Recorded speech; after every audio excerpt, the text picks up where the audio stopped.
The morning light slipped through the fogged glass of New Dawn Diner in Detroit. The smell of burnt coffee lingered in the air, bitter, tired, familiar.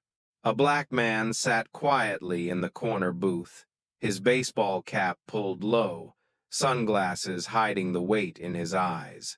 To everyone else, he looked like just another customer on his way to work.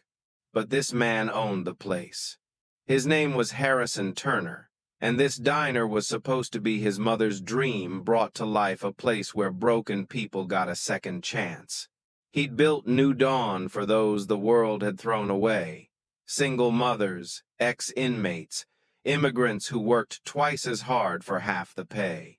It wasn't just a business, it was a promise. A promise made at a hospital bedside years ago when his mother whispered, "Baby, when you feed people, you feed them with dignity."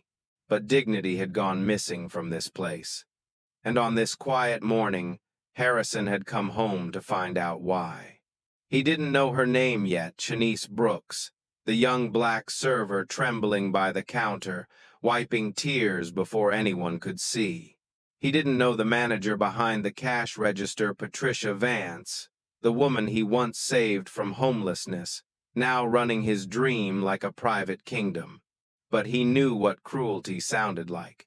He heard it in Patricia's voice, sharp, calm, practiced as she hissed, "You're late again. Say goodbye to your job, and maybe to your kids, too." The slap came next. A sound so loud it silenced 20 people and broke one man's heart. Nobody moved, nobody spoke, except Shanice, who lowered her head and whispered the words that would change everything. "Yes, ma'am." Harrison froze. It wasn't the violence that shook him. It was that whisper, small, obedient, defeated the sound of someone who'd learned that survival sometimes means silence. He stared at his coffee. The reflection showed a man who'd left his city to change the world, but lost sight of his own. His phone buzzed once. An unknown number. Check your people before it's too late. And that's when it hit him. Maybe the real story wasn't about speeches or conferences or the applause of strangers. Maybe it was about what happens when the man who preached second chances realizes the people he promised to protect were the ones who needed saving most. So he made a decision that night. No cameras, no press. Just the truth. Tomorrow morning, he'd walk into his own diner as a stranger. He'd sit in that same corner booth, order toast, and finally see what dignity looked like when nobody was watching. Soft music rises piano and low heartbeat rhythm. Because sometimes, to rebuild a promise, you have to let it break first. The morning sun crawled over the skyline of Detroit, spilling through the cloudy diner windows like a truth that had waited too long to be seen. The neon sign outside flickered, the letters of New Dawn Diner glowing unevenly, like a heartbeat fighting to stay alive. Inside, the smell of bacon grease and burnt coffee hung in the air. Plates clattered. A waitress dropped a fork. Someone laughed too loudly at a corner table, but even the laughter sounded tired. Behind the counter, Shanice Brooks, a young black woman in a wrinkled uniform, tightened the apron around her waist. Her hands were rough from too many shifts, too little sleep. Every morning, she came to this place hoping that if she worked hard enough, kept her head down long enough, maybe, just maybe, she'd be treated like she mattered. But today, that hope would vanish. The bell above the door jingled as another customer walked in, unnoticed by most. A black man wearing a faded baseball cap took a seat at the far corner booth. His name was Harrison Turner, though no one recognized him. To them, he was just another face, another tired soul looking for breakfast. But Harrison was the owner. The diner, the staff, even the uniform on Patricia's back, everything belonged to him. Yet he sat there quietly, like an intruder in his own home, because he needed to see something he couldn't ignore anymore. Behind the counter, Patricia Vance, the white manager, clicked her pen against a clipboard. Her voice sliced through the air, sharp and cold. "Shanice, you're late again." The whole room fell silent.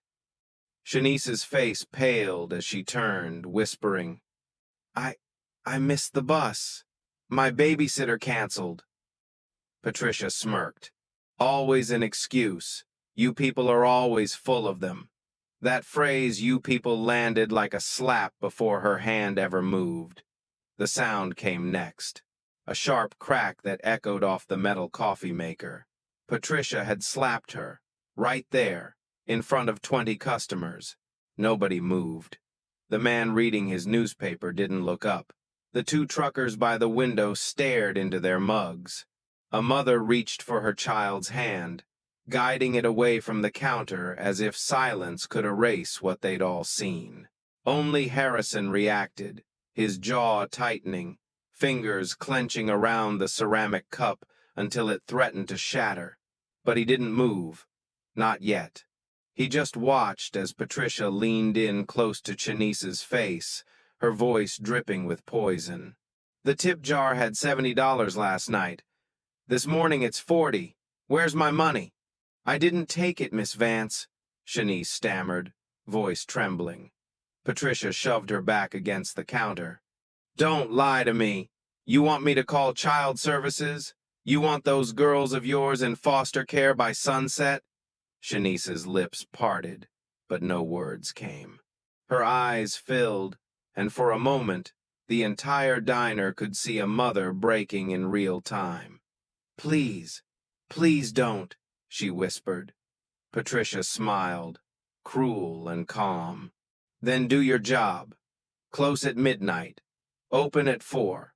Move before I call the cops." Harrison's heart pounded. Every fiber in his body screamed to stand, to stop it, to shout that this wasn't how his mother raised him to run a business. But something inside him, the part that needed proof, the part that had ignored too many warning signs, forced him to stay still. So he watched as Shanice stumbled toward the kitchen, wiping her tears with the back of her hand. Watched as no one helped. Watched the same silence he'd seen his whole life, the kind that protects cruelty because it's easier than confronting it.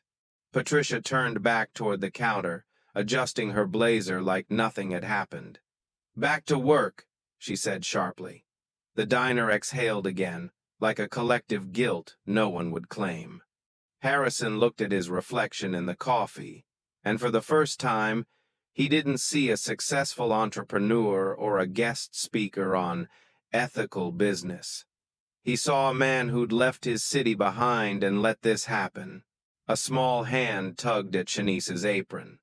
A little girl, no older than 6, stood near the door, clutching a torn backpack. "Mommy, you forgot my lunch money." Patricia's eyes narrowed. "Who's this?" she demanded. "My daughter, ma'am. She just, during work hours? In my restaurant?" Patricia hissed. Unbelievable. Shanice fumbled in her pocket, pulling out 6 crumpled dollars. "Here, baby. Take this. I'll eat here." The girl hesitated. "But, Mommy, you always say you skip lunch." Shanice forced a smile. "Not today, sweetheart. Go now." As the child left, Patricia leaned close, whispering, "Get it together, Shanice, or next time I'll make one call and your girls won't have a mother to come home to." Harrison couldn't breathe. His pulse roared in his ears. He pulled out his phone and started recording every word, every threat. The light from the screen reflected in his eyes as he thought of his mother, of her trembling hands gripping his when she said, "Feed people with dignity." The words echoed in his mind like a prayer. That whisper, "Yes, ma'am," wasn't just submission. It was the sound of centuries of fear and quiet survival, the sound of black women forced to smile while breaking inside. And it hit Harrison with brutal clarity. Racism didn't always wear a badge or carry a gun. Sometimes it wore an apron and a name tag, smiling as it stole someone's soul hour by hour. He paid his bill quietly and walked out. the bell chiming behind him. The air outside felt colder, heavier. His phone buzzed again. A message appeared. "Thank you for watching, Mr. Turner. Tomorrow, 7 a.m. corner booth. Order toast. You'll see everything." Harrison looked back at the diner, the place his mother had dreamed of, the place that now reeked of exploitation, and whispered to himself, "Tomorrow, I'm coming home." And as he walked into the Detroit morning, the city's hum grew louder, like a heartbeat waking from sleep, carrying the promise that silence would no longer protect the guilty. Harrison didn't know it yet, but the whisper that broke the room had just begun to break the system, too. That night, the city of Detroit seemed to hold its breath. The streetlights outside the diner flickered against the cracked pavement, throwing restless shadows across Harrison Turner's windshield. He sat in his car 3 blocks away from New Dawn Diner, the same place that once made him proud, now pulsing in his chest like a wound. The phone in his hand buzzed again. A new message. "She keeps everything in the bottom drawer. Come after closing. I'll let you in." It was unsigned. No name, no number, just courage wrapped in fear. He waited until the clock hit 11:45 p.m., then started the car. The streets were nearly empty, only the hum of an old bus engine and the echo of a distant siren. When he parked in the alley behind the diner, a figure stepped out from the shadows. It was Monica Rodriguez, one of his servers. Her apron was gone, replaced by a gray hoodie, but her eyes told the story of someone who hadn't slept in months.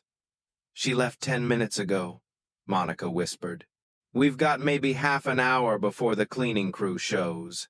Harrison nodded. "Let's do this." Inside, the diner felt different at night, quieter, colder, stripped of the illusion of warmth it wore by day.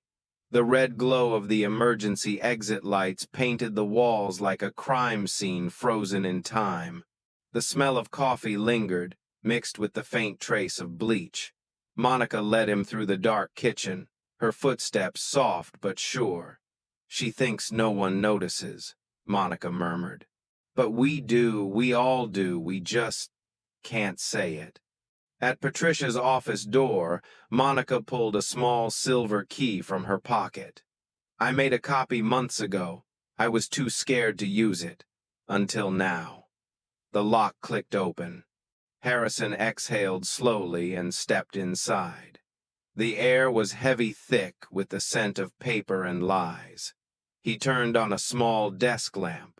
The light revealed 2 neat stacks of time cards, a black notebook, and a drawer labeled payroll. Harrison's heart hammered as he opened it. There they were 2 sets of time cards for every employee. One labeled payroll, the other actual. Shanice Brooks, payroll, 40 hours, actual, 68. Daniel Baker, payroll, 40, actual, 52. Monica herself, payroll, 40, actual, 54. Harrison flipped through page after page, his hands shaking with fury. "She's been stealing from all of you," he said quietly. "Every week, every single paycheck." Monica's voice cracked. "It's not just the money, it's what she uses against us." She reached for the black notebook, its cover scuffed and worn. "This is her leverage ledger," Monica said. Harrison flipped it open, and his stomach dropped. In Patricia's handwriting, each employee's name was followed by 2 columns, profit and leverage. Shanice Brooks, 68 hours worked, 40 paid. Profit, $420. Leverage, caseworker monitoring custody. Monica Rodriguez, 54 hours worked, 40 paid. Profit, $294. Leverage, sister is undocumented. Daniel Baker, 52 hours worked, 40 paid. Profit, $240. Leverage, parole officer contact. Harrison stared at the page's 18 months of theft and psychological warfare. "She turned your lives into collateral," he whispered. Monica nodded, tears sliding down her cheeks. "She knows everything about us, where we live, who we love, what we fear. She doesn't need handcuffs. She's got secrets." The words cut through him. This wasn't just exploitation, it was racial hierarchy disguised as management. Patricia had weaponized vulnerability, targeting every person of color, every immigrant, every ex-con trying to rebuild. It was the oldest trick in America, wrapped in new paperwork. "This is systemic," Harrison muttered. "She didn't just break my trust. She built an economy out of fear." Monica hesitated, then pointed to another drawer. "There's more." Inside were folders labeled suppliers, payroll adjustments, and complaints. Harrison flipped one open vendor invoices with inflated prices. Premium bread, real butter, organic syrup, all fake. Patricia had switched to cheap substitutes and pocketed the difference, even stripping his mother's French toast recipe for profit. He found another folder, CYA, short for Cover Your Ass. Inside were forged complaint letters, backdated disciplinary reports, and at the bottom, something that made his blood run cold. A drafted sexual harassment complaint against him, signed, or rather, forged with Chanice's name.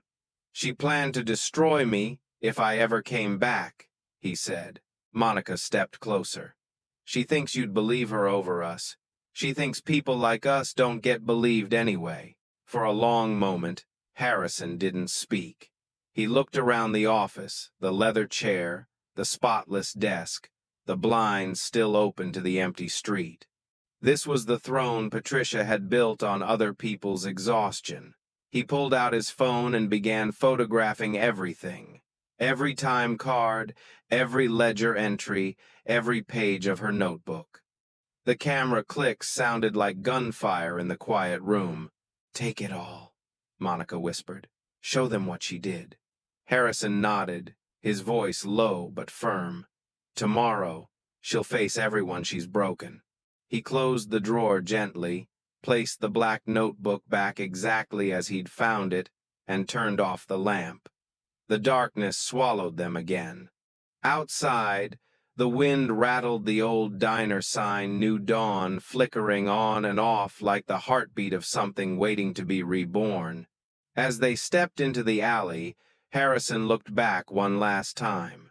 The building seemed smaller now, stripped of its glory, just bricks and betrayal.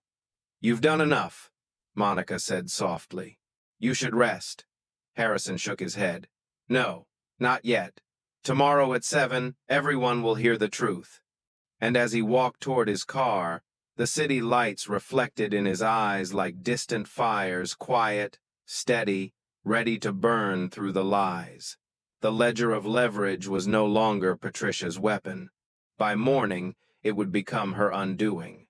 Morning sunlight crept through the blinds of Harrison's motel room, casting thin, fractured lines across the evidence scattered on the bed. Coffee had gone cold hours ago, but he hadn't slept. Every photo, every note, every forged signature told the same story, not just theft, but a hierarchy of worth. The people Patricia had exploited weren't random. They were black, brown, poor, and invisible. It wasn't just wage theft. It was a system designed to profit from those society already devalued. The more vulnerable they were, the higher her margins climbed. Racism wasn't a side effect of her business. It was the business model. Harrison pulled up Patricia's emails from the USB Monica had slipped him before leaving. Hundreds of messages flashed across the screen. Vendor invoices, supplier updates, and one thread that made his stomach twist. It was a correspondence between Patricia and a man named Howard Leland, a regional manager for their parent company's financial backers, a man Harrison once called a Partner. The subject line read, Labor Optimization High, Risk Demographic Branches. He clicked it open. Patricia had written, Our current staff demographic allows for extended shift flexibility. Most employees are parolees or single parents with limited mobility and financial dependence on this job. They're less likely to complain or unionize. As long as we frame it as a second chance program, the optics stay clean. Howard's reply was short, chilling. Excellent. Keep turnover high enough to avoid entitlement, but low enough to maintain stability. Remember, profitability depends on control, not compassion. Harrison felt sick. He scrolled further graphs of productivity by race, coded euphemisms like risk category and dependency index. It was all there. A quiet system of exploitation wrapped in philanthropic language. He'd been the perfect face for it, a black entrepreneur selling inclusion to investors while his employees were being drained dry. He leaned back in the chair, rubbing his temples, hearing his mother's voice echo in his mind.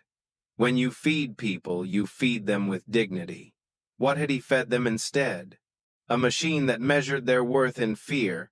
The screen pinged again. A new message, this one anonymous. She's deleting files. Come now, if you want proof that reaches beyond Detroit. Attached was a location, a storage unit on the city's east side. Harrison grabbed his jacket and left without thinking.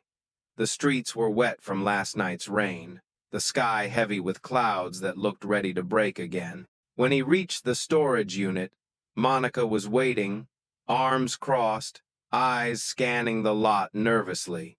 She comes here every 2 weeks, Monica whispered. Says it's for business archives, but I saw her bring a hard drive last month, not papers. Inside, the air smelled of dust and oil. The metal door groaned as Harrison lifted it. Boxes lined the walls, labeled Q, for payroll, vendor records, marketing assets. He plugged in a portable drive Monica had brought and began transferring files from a locked folder marked ND Detroit Internal. Progress bar. 4%, 9%, 12%. The sound of boots on gravel made them freeze. A flashlight beam cut through the darkness. Patricia's voice followed. I knew curiosity would kill you, Monica. The sarcasm in her tone made Harrison's jaw tighten. And Mr. Turner, she said, stepping into the dim light. I should have known the hero himself would come crawling back. She looked nothing like the efficient manager she pretended to be, eyes wild, lipstick smeared, desperation leaking through every word. You built this, Harrison, she hissed. You built the stage, I just learned how to run the show. She took a step closer. You wanted the world to see you as the savior of the broken. I made sure they stayed broken, so you could keep being the savior. The words hit harder than he expected. For a split second, guilt flashed through him, but then he saw Monica's trembling hands clutching the USB, the fear in her eyes, the bruise on her wrist from months of overwork. Compassion had been twisted into compliance, forgiveness into control. Harrison took a slow breath. You stole their wages, Patricia. You sold their information. You threatened to deport families. You think that's running a business? Patricia laughed. You still don't get it. Nobody cares. Nobody ever has. People like me win because people like you still believe they can fix this system from the inside. But the system isn't broken, Harrison. It was built this way. Her voice dripped with certainty, with the kind of entitlement that believed itself eternal. But Harrison saw the crack in her armor fear. The drive beeped, transfer complete. Monica yanked it free. Patricia lunged, grabbing her wrist, but Harrison stepped forward, blocking her path. For the first time, she looked small. You're done, he said quietly. You think this changes anything? She spat. They'll replace me with another version tomorrow. Maybe, Harrison replied. But tonight, the first version ends. He walked out, the drive clutched in his hand, Monica close behind. The rain had started again, soft at first, then heavier, washing the dust from the air. They didn't speak as they reached the car. The city lights blurred in the downpour, but Harrison felt something steady for the first time in months, not victory, but clarity. This wasn't just about one diner or one corrupt manager. It was about a system that rewarded exploitation and called it efficiency, and he was done feeding it. As the wipers cleared the windshield, Monica glanced over. "What happens now?" she asked. Harrison stared ahead, the reflection of the USB drive glowing faintly in his hand. "Now," he said, "we stop serving silence." Outside, thunder rolled across the city, the sound of a storm that was long overdue. The next morning, Detroit woke to a sky the color of smoke. The storm that had pounded the city all night had left the streets slick and shining, as if the rain itself wanted to wash something clean. Harrison Turner stood in front of New Dawn Diner at 7 a.m. No disguise this time, no cap, no glasses, no pretense. Just a dark suit, a tired face, and the truth burning in his pocket. Inside, the morning rush was already building. The usual crowd, nurses finishing night shifts, construction crews grabbing breakfast, and single parents juggling tired kids and coffee cups. They didn't notice him at first, but when the bell above the door chimed, conversations faltered. One by one, heads turned. Someone whispered, "That's him, the owner." Behind the counter, Patricia Vance froze mid-step. She recovered quickly, smile rehearsed, eyes calculating. "Mr. Turner," she said, walking forward as though she'd expected him. "What a surprise. We weren't told you were visiting today." Harrison's voice was steady but sharp. "Gather everyone, Patricia. Staff, kitchen, all of them. Now." She hesitated, her eyes darting to the customers watching. "Is something wrong?" "Everything," he said simply.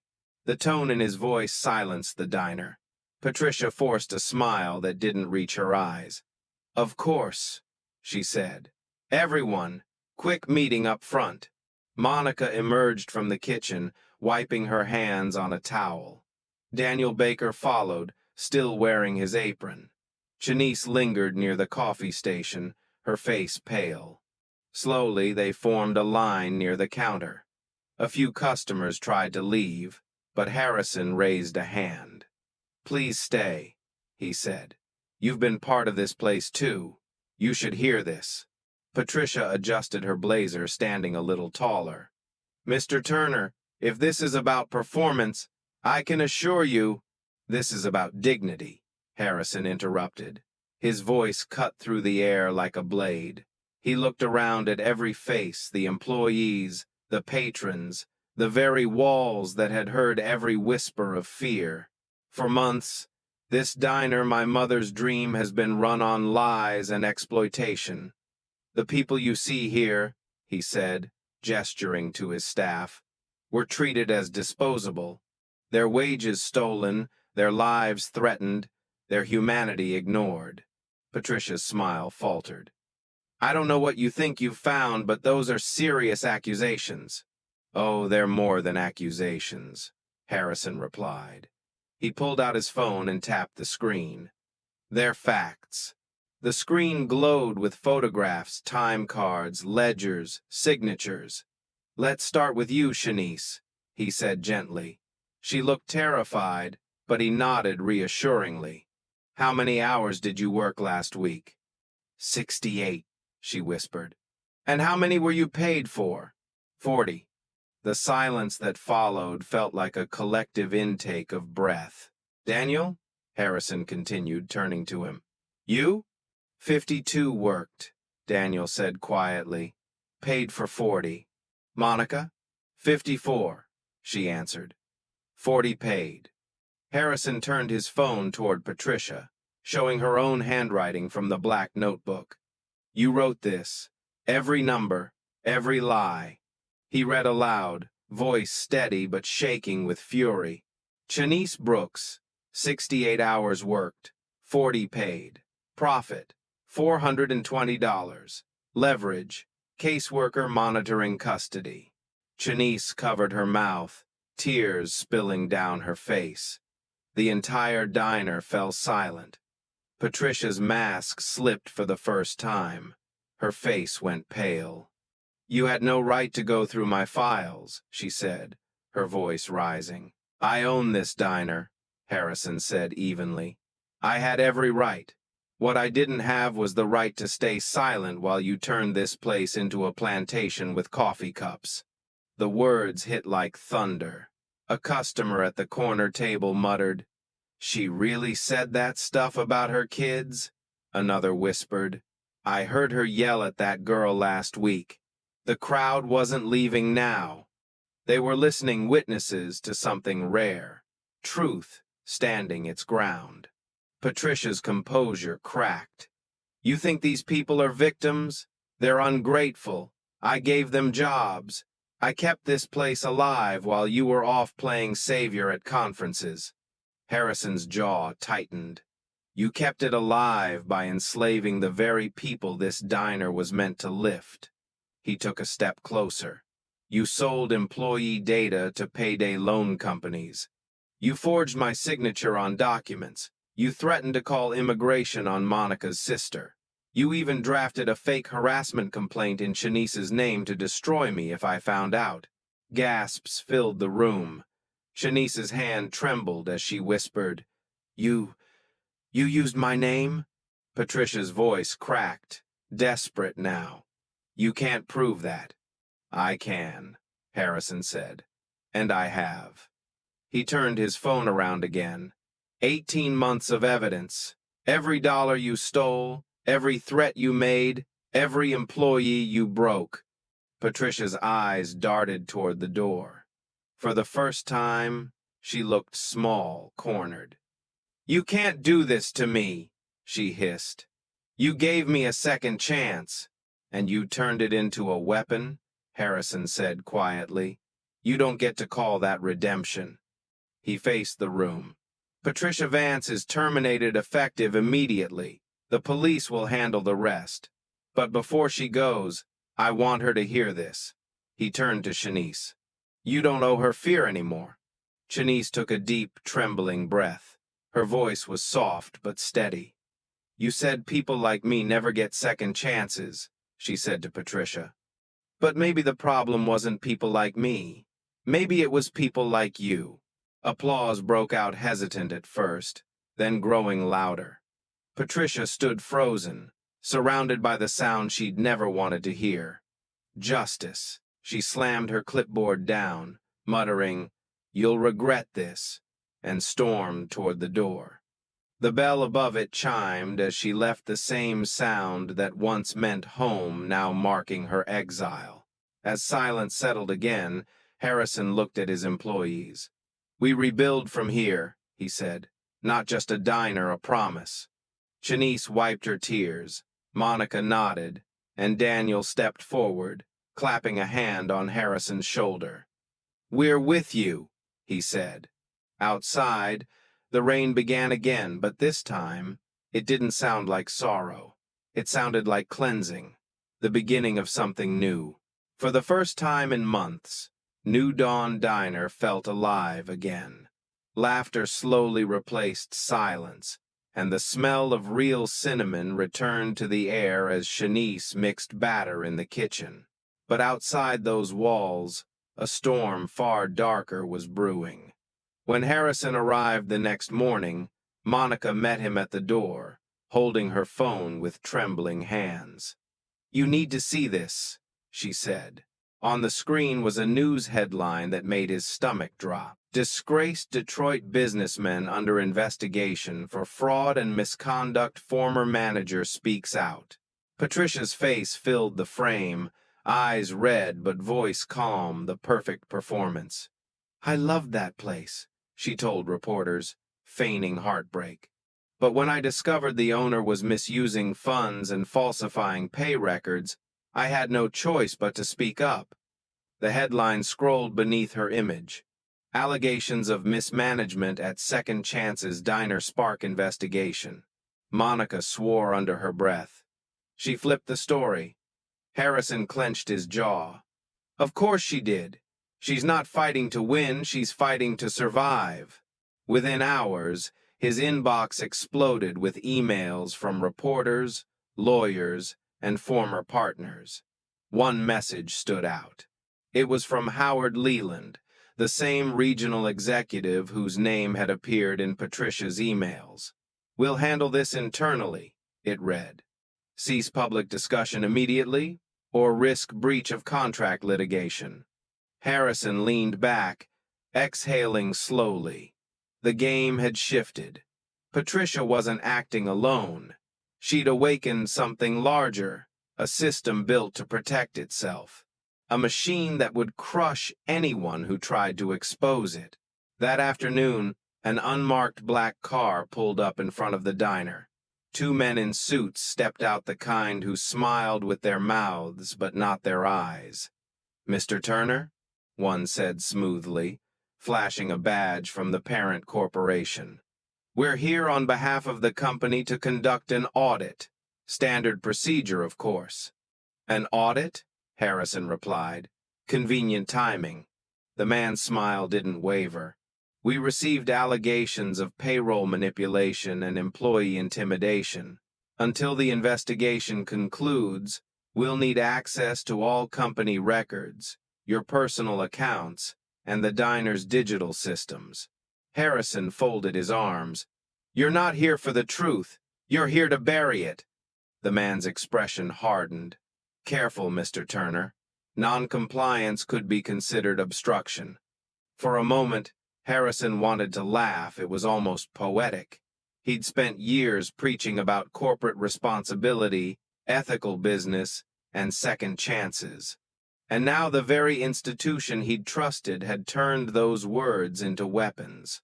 Inside the diner, the employees watched nervously as the men set up laptops and began combing through files. Daniel whispered, "They're here to make it look like you did what Patricia did." Harrison nodded grimly. "That's the plan. Discredit the messenger, protect the machine." By evening, the audit had become a full-blown media circus. News vans parked outside, microphones pressed against the diner's glass. Online, the headlines grew uglier. "Hero of Second Chance Movement faces allegations of exploitation."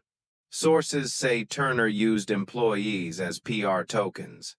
Shanice broke down crying after reading the comments. "They're saying we made it all up," she whispered.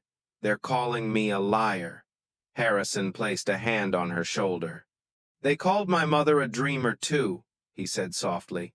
"But dreams outlast liars."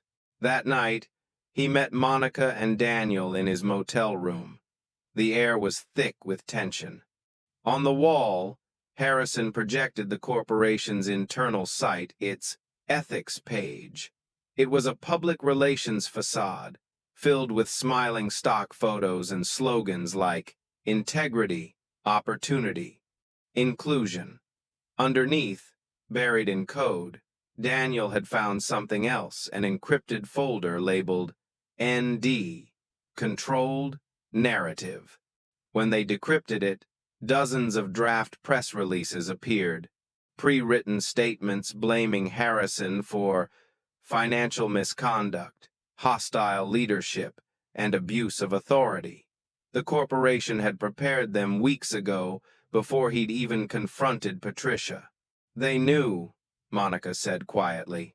"They were planning to burn you before you ever spoke." Harrison's hands trembled, not with fear but rage. "Then we burn brighter," he said. He forwarded every file to a local journalist he trusted, Lena Price, a reporter who'd once covered his community outreach programs. Then he recorded a short video on his phone, his voice calm and resolute. "To the people of Detroit, the truth doesn't scare me.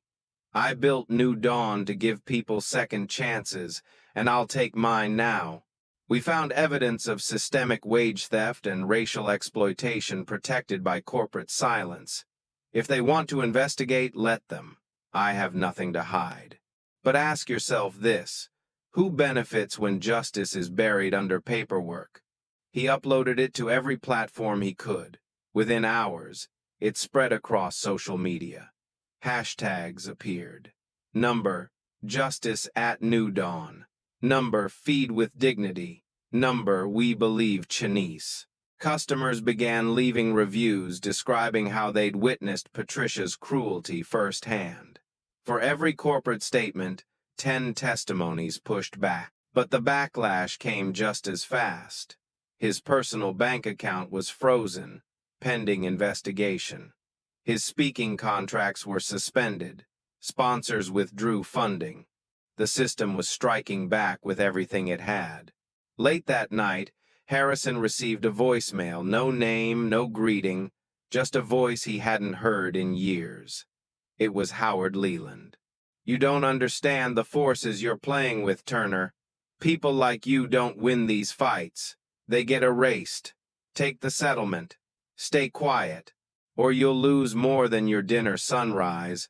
Harrison Turner had lost everything that made him look respectable on paper: his contracts, his public image, even his access to the bank account he'd built over 15 years. But what they hadn't taken from him was the truth. And truth, when cornered, had a way of fighting back. The morning after his video went viral, Harrison sat in the back booth of New Dawn Diner, now quiet and half empty. Customers still came, but the cameras parked outside had scared away the usual morning crowd.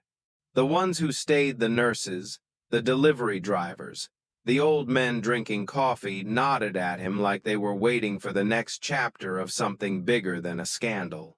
Daniel slid into the booth across from him, dropping a small laptop on the table. "I've been digging," he said quietly. "The time clock system Patricia used, it syncs to an off-site server, not our local records, corporate." Harrison leaned forward. "How deep?" "Deep enough to rewrite reality," Daniel replied. He turned the screen toward Harrison, showing a log file filled with coded entries. Auto, adjust, overtime, limit, reached. Each line had a timestamp. Every Sunday at 11:58 p.m., the system runs a script that cuts overtime hours to exactly 40, no matter what the employee worked. It doesn't delete them, it just hides them. The real records are on the corporate mirror server. If we can get in, we can prove everything." Harrison nodded slowly. "Can we do it without crossing a line?" Daniel's grin was grim. "We'll be careful. But the people who built this system never expected someone on this side of the counter to understand how it worked." That night, when the diner closed, Harrison, Daniel, and Monica gathered in the office, with only the hum of the refrigerator breaking the silence. Monica sat by the door, her leg bouncing nervously. "If we get caught accessing a corporate server, they'll come after all of us," she whispered. "They already are," Harrison said, his eyes fixed on the screen. "We're just turning on the light." Daniel's fingers flew across the keyboard. "There's a secure login corporate admin account. I'll need to brute force it. Give me a second." The seconds turned into minutes, the air thick with tension. Then, with a small beep, the lock broke. The screen shifted to a black and white dashboard filled with thousands of digital time logs from New Dawn and other diners across the country. "What am I looking at?" Monica asked. Daniel scrolled. "Patterns. Look, every single location with a majority black or immigrant staff shows the same time reduction algorithm. But the branches in the suburbs? Full pay." Harrison's stomach dropped. "So it's not just us." "It's never just us," Daniel murmured. "They're stealing from everyone who can't afford to fight back." They started saving files, hundreds of pages of data, employee names, adjusted hours, hidden ledgers. Every line of code was a confession, every timestamp another stolen paycheck. Then, Monica pointed to a folder labeled Training Aids. "What's that?" Daniel opened it and froze. The folder contained PowerPoint presentations and video modules. The first slide read, "Maintaining Control in High-Risk Demographics, a Management Guide." The slides were clinical, heartless. Avoid overfamiliarity with at-risk staff. Emotional distance maintains authority. Remind employees that second chances are privileges, not rights. Document minor infractions to maintain leverage. Harrison's throat went dry. "This isn't management," he said. "This is psychological warfare." Daniel clicked another file, an internal memo signed by Howard Leland himself. "Our diversity narrative protects us from scrutiny. Maintain public goodwill while optimizing labor costs within our social mission." They all stared at the words in stunned silence. Monica whispered, "They built a whole system of exploitation, dressed it up as opportunity." Harrison leaned back in his chair, exhausted but burning inside. "And now we can prove it." But before they could finish downloading the files, the lights flickered once, twice, then the screen flashed red. "Remote access detected." "Someone's watching," Daniel hissed. He began typing furiously. "They're shutting us out." The cursor blinked as the files vanished one by one. Monica gasped. "They're deleting everything." Harrison grabbed his phone. "Backup drive?" "Working on it." Daniel's voice was frantic. "I can save partial logs, not all." The office door rattled suddenly, a loud, sharp knock. "Open up!" a voice shouted. "Corporate security!" Monica's eyes widened in panic. Harrison motioned for silence. The knocking grew louder. "We know you're in there." Daniel yanked the flash drive free and shoved it into Harrison's hand. "Go! Get out through the back." "What about you?" Harrison whispered. "I'll delay them," Daniel said, closing the laptop. "Go, boss. This is bigger than us now." Harrison hesitated, then gripped Daniel's shoulder. "You're not my employee anymore. You're my brother." Then he slipped through the back door into the alley, rain hitting his face like ice. He could still hear the banging behind him, Monica shouting, boots stomping inside. He ran 2 blocks before stopping, leaning against a brick wall to catch his breath. In his hand, the flash drive felt like it was burning. Inside it lay the truth partial logs, enough to prove corporate manipulation, enough to expose not just Patricia but the machine that made her possible. A text pinged his phone. Unknown number. "You're not safe, Mr. Turner. They know what you took. But there are more of us." He looked up, scanning the dark street. A figure stood under a broken streetlight, hood pulled low. Then they disappeared into the shadows. Harrison stared at the drive, rain running down his face. The machine had seen him now, recognized him as a threat, but he wasn't afraid. For years, he'd let silence feed corruption. Tonight, silence had finally lost its appetite.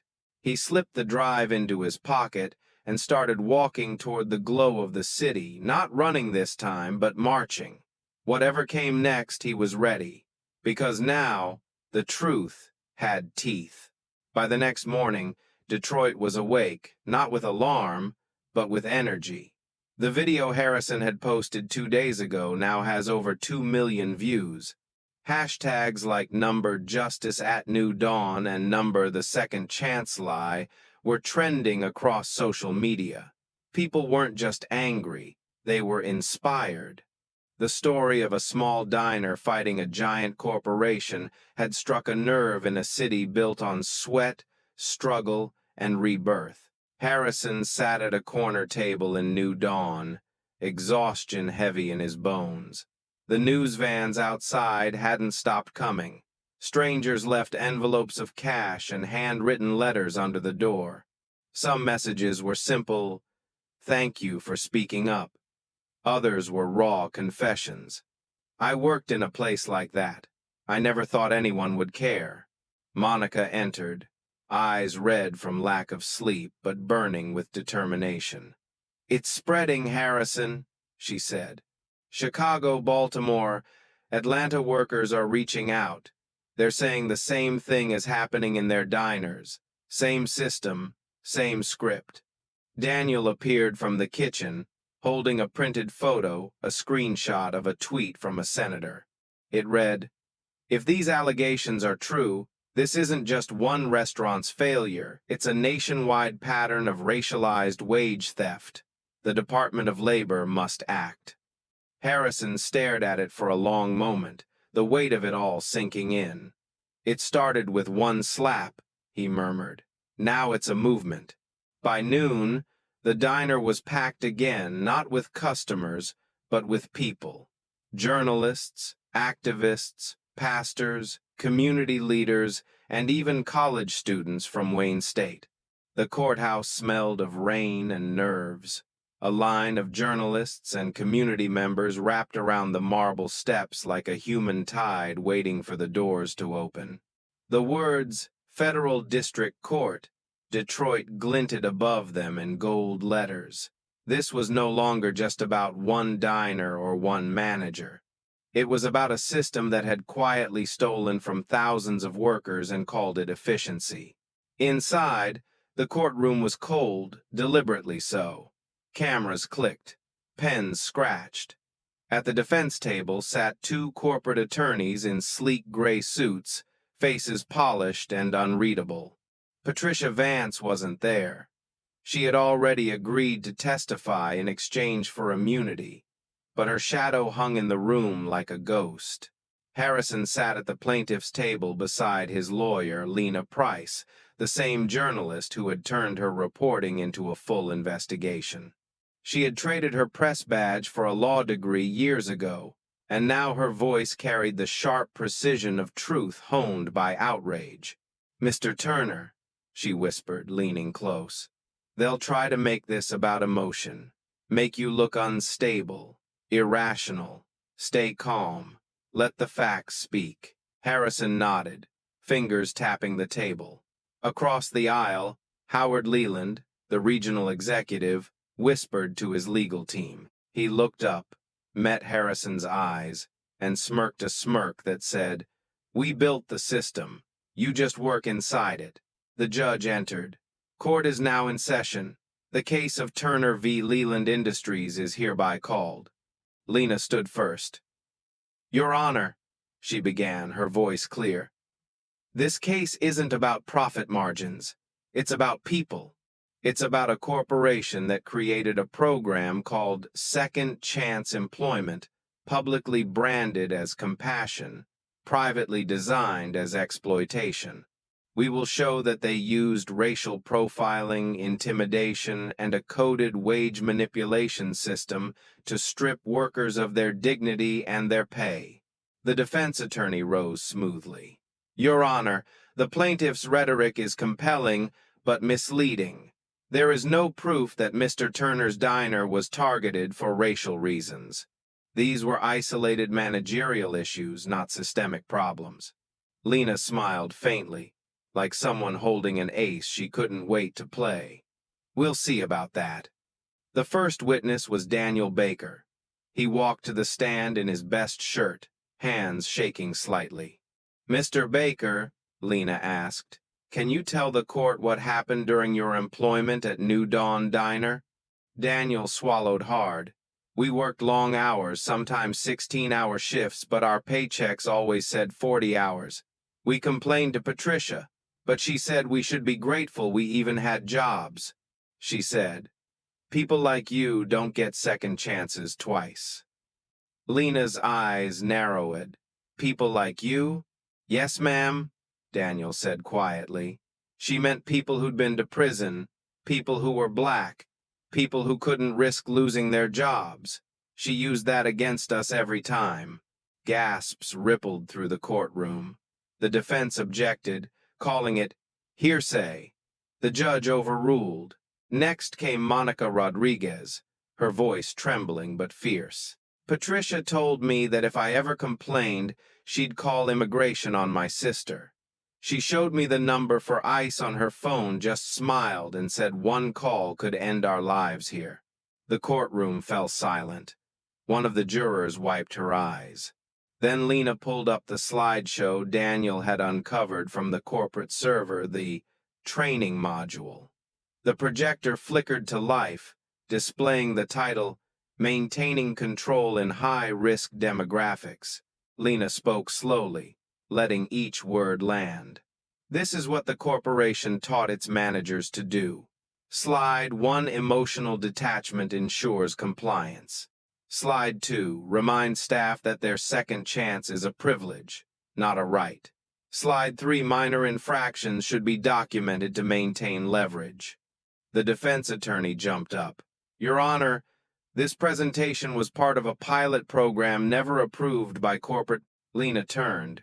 Then why is it signed by Mr. Leland himself? The room erupted in whispers. The judge banged his gavel. Order!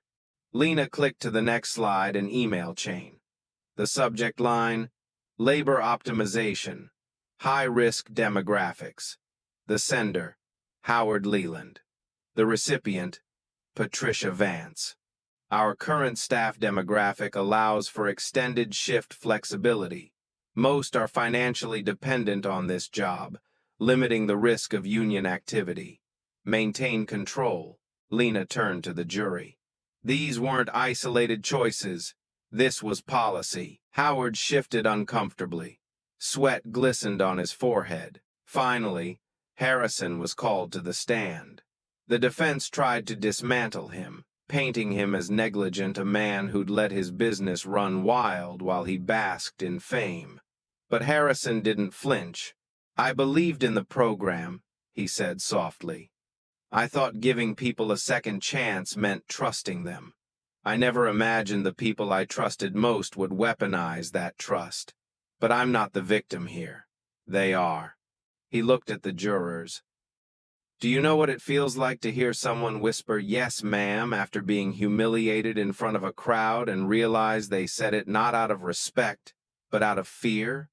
That's what racism sounds like when it wears a uniform and smiles. You could have heard a pin drop. Even the judge looked away for a moment.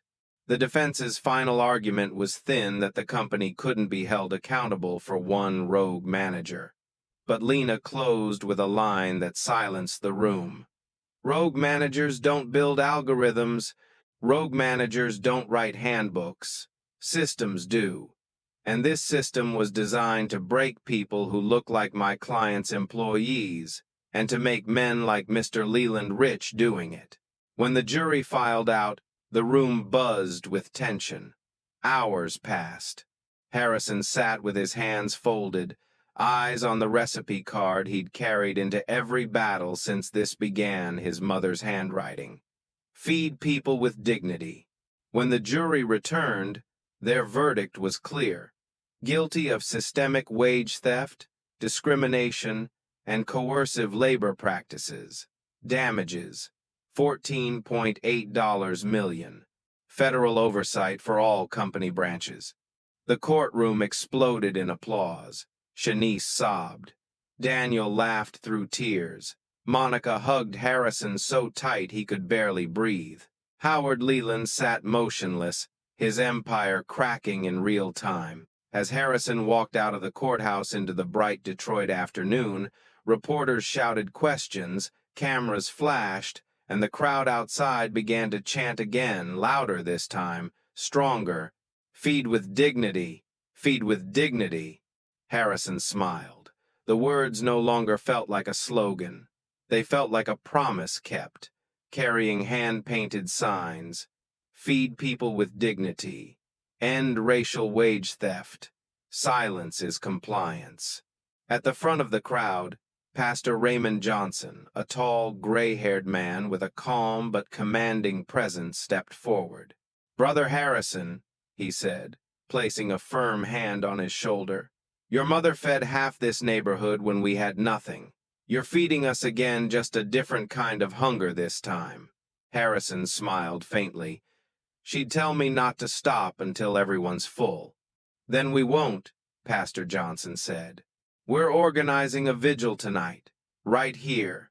We'll call it the French Toast Vigil. We'll serve your mama's recipe, the real one, and we'll say her words out loud. Feed people with dignity. At sunset, the crowd gathered outside. The street glowed with candles, the scent of vanilla and cinnamon drifting through the cool air. Shanice stood behind the counter, tears glistening in her eyes as she served plates of French toast to anyone who came, homeless men, single mothers, off-duty workers. Each one was served with real butter, real care. Harrison stepped outside to address the growing crowd. The lights from the cameras shimmered against the rain puddles at his feet. He cleared his throat and began, voice steady but full of emotion. When I was a boy, he said, my mother used to tell me that dignity isn't something you earn, it's something you give. She built her life around that truth, and I promised I'd do the same, but I forgot. I got busy chasing applause while my people were being crushed in the silence I left behind. He paused, scanning the faces before him. Black, white, brown, young, old, a living mosaic of the city. What happened in that diner wasn't an accident, he continued. It was a system, one that profits off silence, off fear, off people who think they have no power. But look around you. Look what happens when we stop whispering. The crowd erupted in cheers. Cameras flashed. Someone started chanting, "Feed with dignity! Feed with dignity!" And within seconds, the chant spread down the block. As the noise grew, Monica leaned close and whispered, "Harrison, you should know the Attorney General's office called. They're opening a formal investigation into the corporation's labor practices. They want your evidence and the flash drive." Harrison felt a chill, not of fear but of realization. "It's bigger than New Dawn now," he said. "We're not just fighting for us anymore." Later that night, after the crowd had thinned, he sat inside the diner with his employees. The French toast griddle was still warm. The sound of laughter filled the air, fragile but real. Shanice's daughters colored at a corner booth, humming to themselves. For the first time in months, the place felt like what it was meant to be, home. Daniel set a small wooden box on the table. "We started something new," he said. "A fund. For workers across the country who get silenced like we did. We're calling it the Dignity Fund." Monica smiled. "Every donation from tonight's vigil, it's going there. So when someone else gets exploited, they'll have help." Harrison stared at the box for a long moment, his throat tight. "My mother used to say, a promise is a seed. If you plant it right, it grows long after you're gone." He reached over, placing his hand on the box. "Let's make sure this one never stops growing." The rain outside began again, tapping softly on the windows. The neon sign flickered once, then glowed steady New Dawn. As midnight approached, Harrison stepped outside one last time. The candles from the vigil still burned faintly, small lights scattered along the curb. He looked up at the sky and whispered, "We kept your promise, Mama, but we're not done yet." In the distance, thunder rolled again, not a threat this time, but an echo. A promise that the fire they had started would not go out quietly.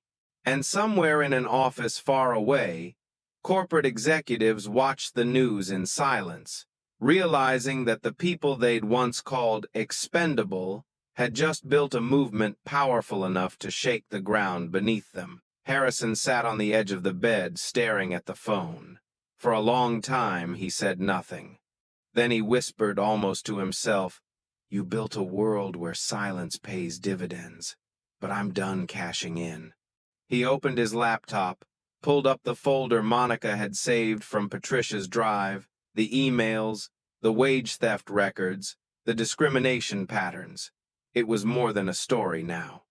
It was proof of systemic racism hidden behind business jargon. He hit send, forwarding the files to Lena Price with one line: "Tell them the truth was never on the payroll." Outside, thunder rolled again. The storm wasn't finished, but neither was he. Tomorrow, he would stand before the world not as a victim of the system, but as the man who refused to bow to it.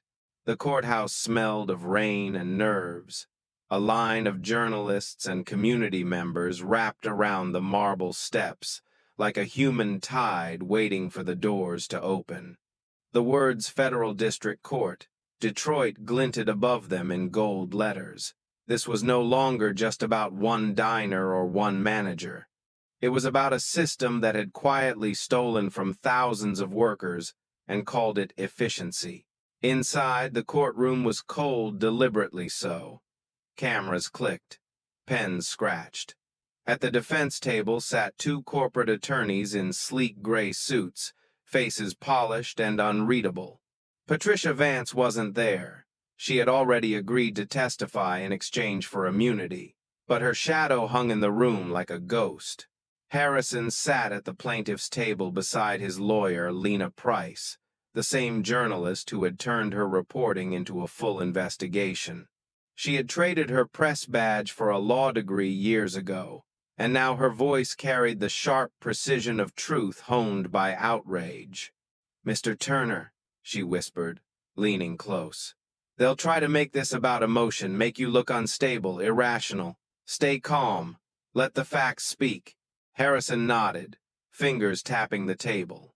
Across the aisle, Howard Leland, the regional executive, whispered to his legal team. He looked up, met Harrison's eyes, and smirked a smirk that said, "We built the system. You just work inside it." The judge entered. "Court is now in session. The case of Turner v. Leland Industries is hereby called." Lena stood first. "Your Honor," she began, her voice clear, "this case isn't about profit margins. It's about people. It's about a corporation that created a program called Second Chance Employment, publicly branded as compassion, privately designed as exploitation. We will show that they used racial profiling, intimidation, and a coded wage manipulation system to strip workers of their dignity and their pay." The defense attorney rose smoothly. "Your Honor, the plaintiff's rhetoric is compelling but misleading. There is no proof that Mr. Turner's diner was targeted for racial reasons. These were isolated managerial issues, not systemic problems." Lena smiled faintly, like someone holding an ace she couldn't wait to play.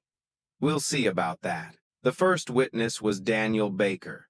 He walked to the stand in his best shirt, hands shaking slightly. "Mr. Baker," Lena asked, "can you tell the court what happened during your employment at New Dawn Diner?" Daniel swallowed hard. "We worked long hours, sometimes 16-hour shifts, but our paychecks always said 40 hours. We complained to Patricia, but she said we should be grateful we even had jobs. She said, 'People like you don't get second chances twice.'" Lena's eyes narrowed. "People like you?" "Yes, ma'am," Daniel said quietly. She meant people who'd been to prison, people who were black, people who couldn't risk losing their jobs. She used that against us every time. Gasps rippled through the courtroom. The defense objected, calling it hearsay. The judge overruled. Next came Monica Rodriguez, her voice trembling but fierce. "Patricia told me that if I ever complained, she'd call immigration on my sister. She showed me the number for ICE on her phone, just smiled, and said one call could end our lives here." The courtroom fell silent. One of the jurors wiped her eyes. Then Lena pulled up the slideshow Daniel had uncovered from the corporate server, the training module. The projector flickered to life, displaying the title, "Maintaining Control in High-Risk Demographics." Lena spoke slowly, letting each word land. "This is what the corporation taught its managers to do. Slide 1 emotional detachment ensures compliance. Slide 2. Remind staff that their second chance is a privilege, not a right. Slide 3. Minor infractions should be documented to maintain leverage. The defense attorney jumped up.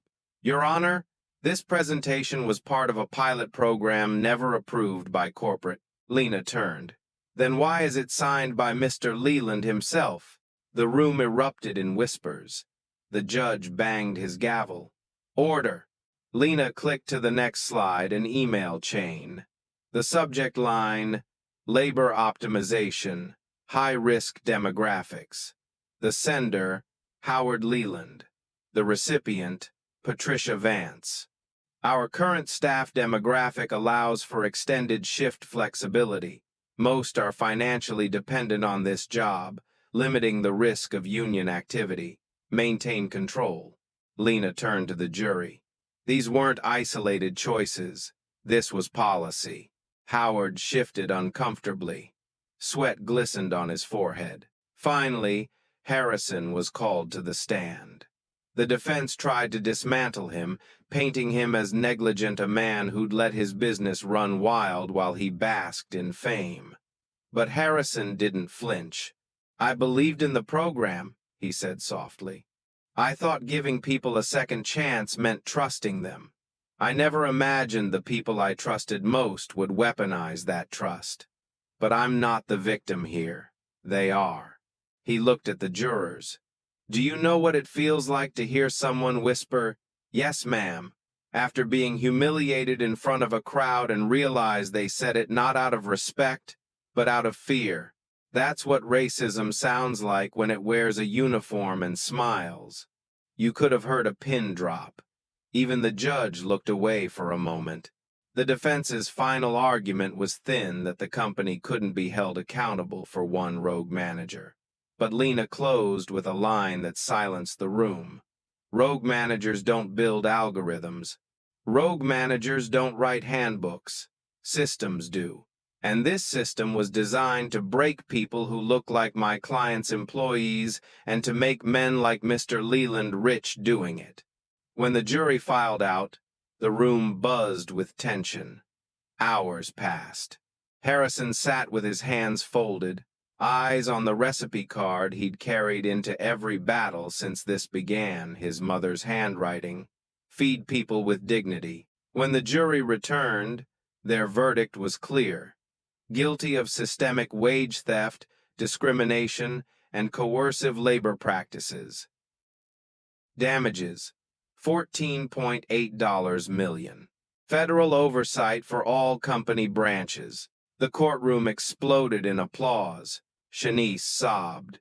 Daniel laughed through tears. Monica hugged Harrison so tight he could barely breathe. Howard Leland sat motionless, his empire cracking in real time.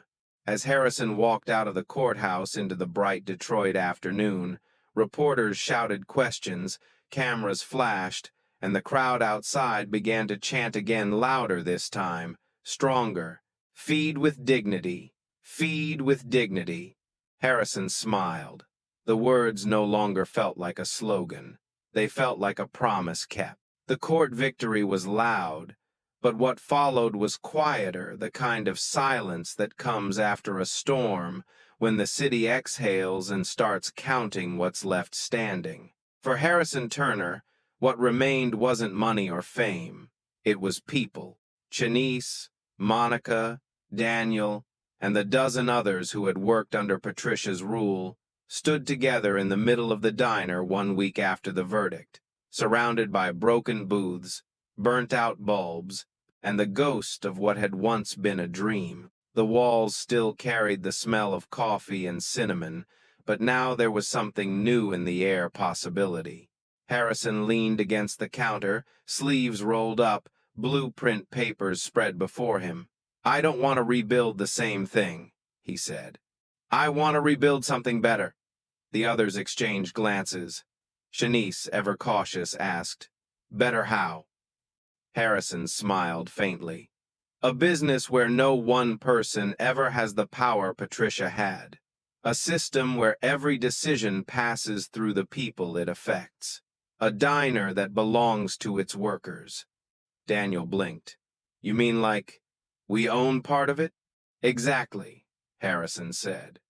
1% of the company will stay with me for legal reasons, but the other 49 equity, profit, voice that belongs to you, every one of you who stood here when the lights went out.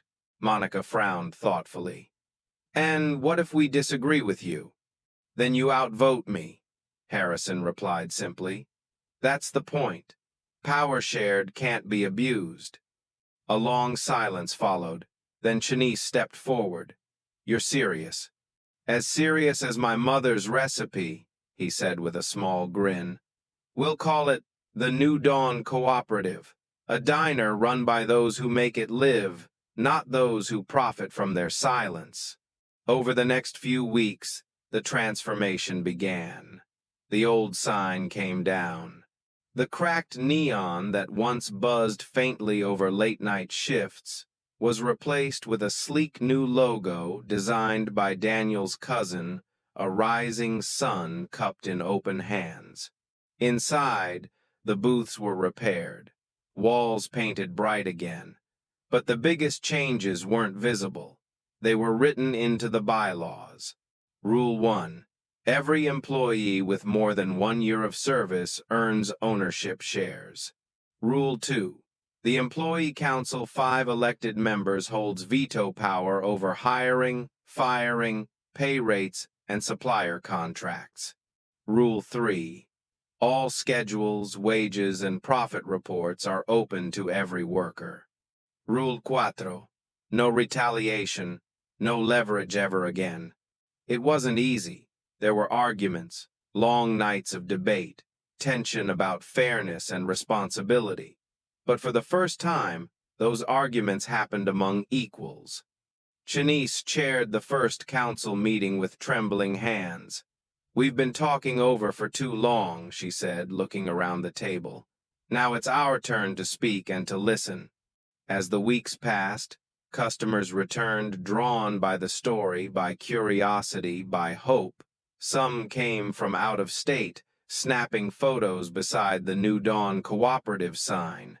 Others just came for the French toast, now proudly advertised as made with real butter, real cinnamon, and real respect. One afternoon, Harrison sat with a visitor, a professor from the University of Michigan, who wanted to study the model. You're not just rebuilding a diner, she said.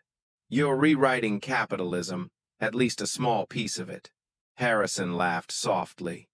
We're not rewriting capitalism, he said. We're rewriting the community. Behind him, Daniel and Monica were training 2 new hires, both formerly incarcerated, both nervous but eager. The difference now was visible.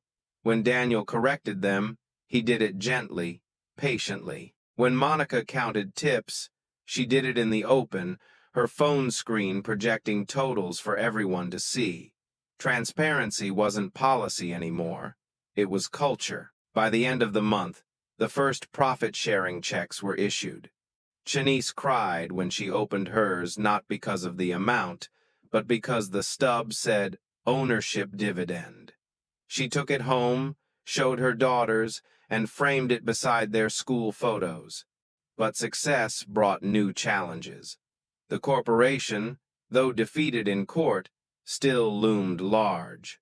Its PR campaign tried to reclaim the narrative glossy ads about corporate reform and lessons learned.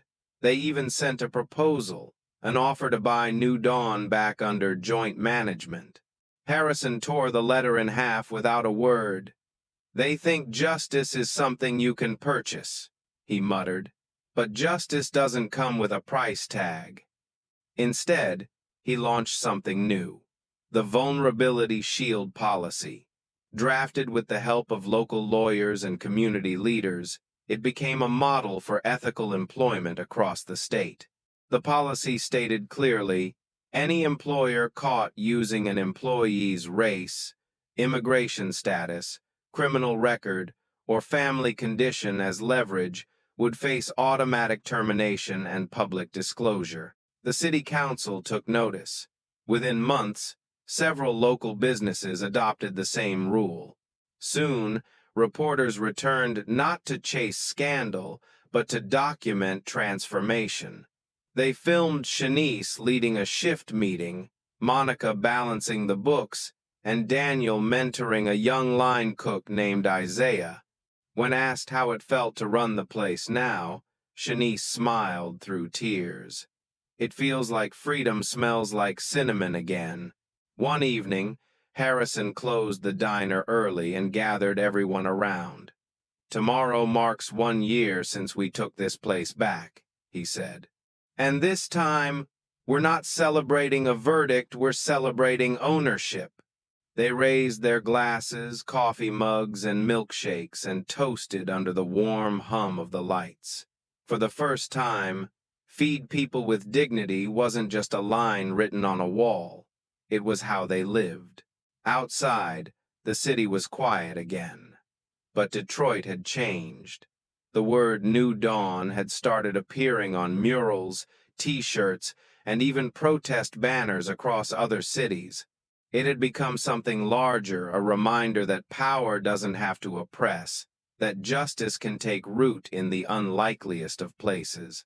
And as Harrison locked the door that night, he looked back at the glowing sign and whispered, "This time, the dawn belongs to everyone."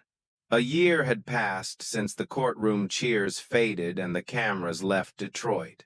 Seasons had turned, storms had come and gone, but inside the small brick building on Jefferson Avenue, New Dawn Cooperative was thriving. The smell of cinnamon and vanilla drifted into the street again, just like it did when Harrison Turner's mother ran her kitchen in that same neighborhood decades ago.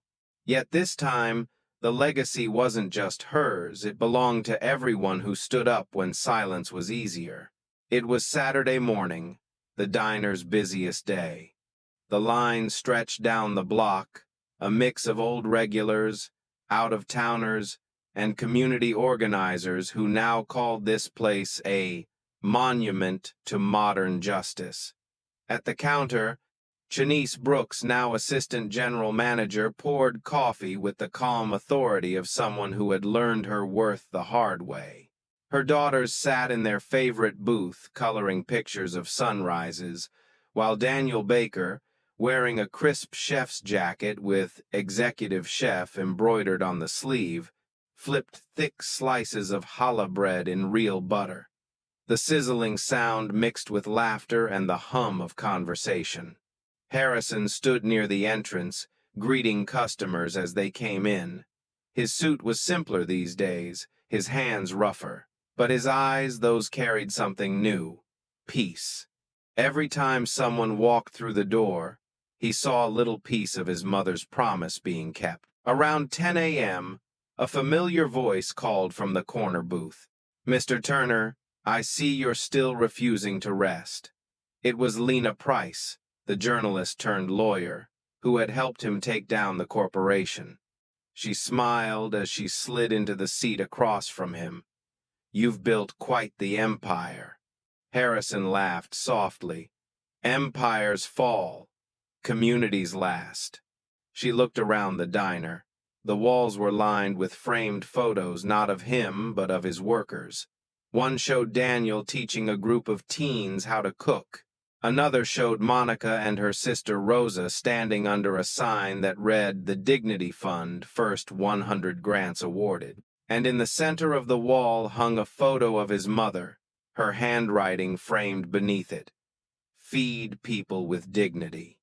"You know they're teaching your cooperative model at universities now," Lena said. "They're calling it the New Dawn Framework. Worker-owned, equity-driven, anti-discrimination employment. You've changed the way people think about business." Harrison looked down at his hands, smiling humbly. "I didn't change anything. I just listened. People told me what dignity should look like. I gave them the keys."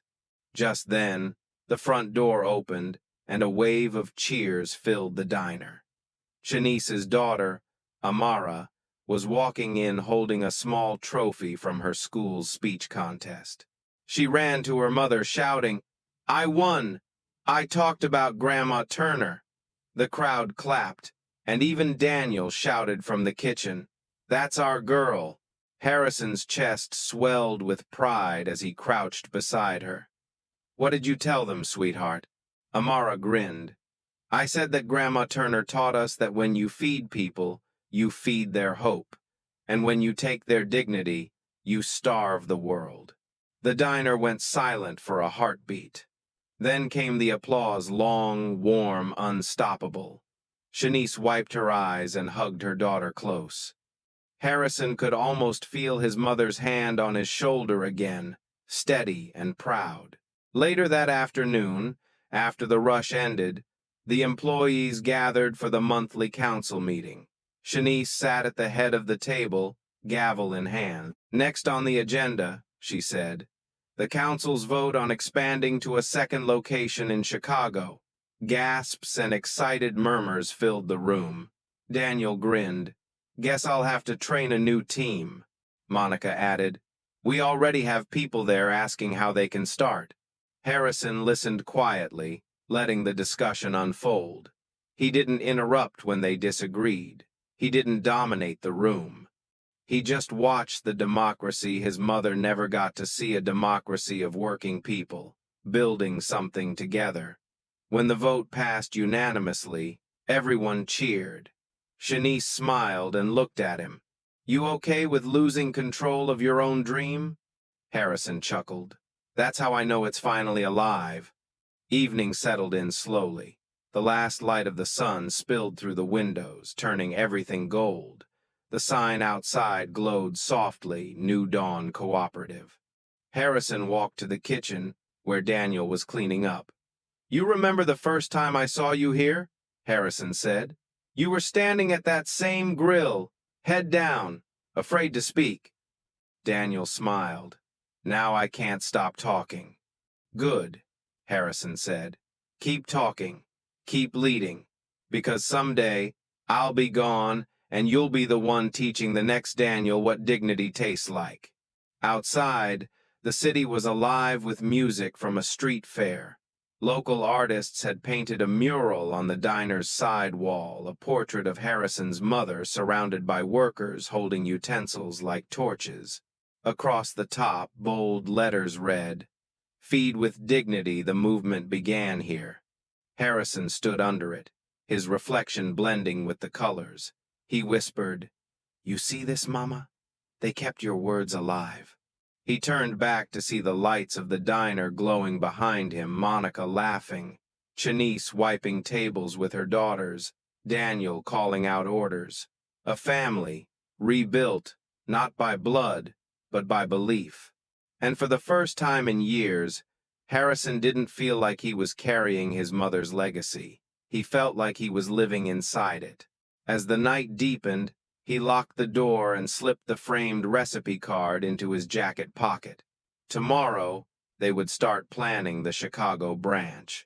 Tomorrow, more people will get their second chance, the real kind this time. He looked at the horizon, the faintest line of dawn beginning to rise. "The promise kept growing," he whispered, "and so did we." The lights flickered off behind him, and the sign outside burned steady in the dark, one word glowing brighter than all the rest: dawn. The story of New Dawn began with a whisper, one quiet voice saying, "Yes, ma'am," in a room full of silence. It could have ended there, but it didn't, because someone chose to listen. Someone chose to come back, to face the ugliness, to rebuild what was broken with honesty and heart. What happened inside that little diner in Detroit wasn't just a fight for fair wages. It was a fight for dignity for every worker who's ever been silenced, for every mother who's ever been afraid to speak, for every dreamer who's ever been told they don't deserve a second chance. Harrison Turner didn't set out to be a hero. He was just a man who finally realized that justice doesn't start in courtrooms or on headlines. It starts in kitchens, in workplaces, in the small, everyday acts of courage that remind us we are all worth being seen. And now, New Dawn isn't just a diner anymore. It's a symbol, a living promise that no matter how deep the darkness runs, there will always be people brave enough to bring the light back. So if you've ever felt invisible, unheard, or afraid to stand up, remember this story. Remember Chanice, Monica, Daniel, and the countless others who refuse to stay quiet. Change doesn't begin with power. It begins with presence, with compassion, with one person daring to say, enough. Because silence protects the system, but truth feeds the soul. Soft music fades in piano and strings. This was The New Dawn, a story about courage, community, and the power of one promise. Feed people with dignity, always. If this story moved you, share it. Leave a comment below. Tell us what dignity means to you, and don't forget to subscribe for more stories that shed light where silence used to live. The light may flicker, but it never fades.